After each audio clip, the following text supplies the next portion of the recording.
Hello all. Wednesday லஞ்சுக்கு வந்துட்டு மோர் குழம்பும் பொட்டேட்டோ ஃப்ரை தான் பண்ணியிருந்தேன்.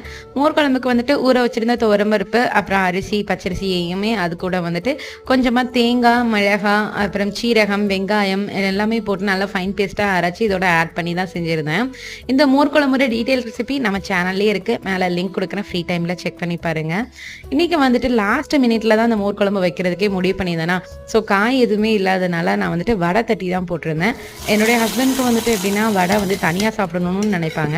ஸோ அவங்களுக்கு தனியாக ஒரு 3 வடை எடுத்து வச்சுட்டு மீதி எல்லாத்தையுமே நான் குழம்புல ஆட் பண்ணிட்டேன். அதில் தயிர்லாம் சட்டு சட்டுன்னு புளிச்சிடுமா. ஸோ இந்த புளிச்ச தயிரில் நம்ம இந்த மாதிரி செய்யும்போது அவ்வளோ டேஸ்ட் அண்ட் யம்மியாகவே இருக்கும். என்னுடைய சைல்ட்ஹுட் டேஸில் வந்துட்டு இந்த மோர் குழம்பு சொதிலாம் ரொம்பவே கஷ்டம்னு நினைப்பேன். லேட்டராக நான் சமையல் செய்ய ஆரம்பிச்சதுக்கப்புறம் தான் தெரிஞ்சது இருக்கிறதுலே ஈஸியஸ்ட் மெனுனா இந்த 2 தான் அப்படிங்கிறதே. நீங்கள் வந்து எந்த மெனு வந்து கஷ்டம்னு நினச்சிட்டு இவ்வளோதானா அப்படிங்கிறத நினச்சிங்க அப்படிங்கிறத மறக்காமல் கமெண்ட்டில் சொல்லுங்கள்.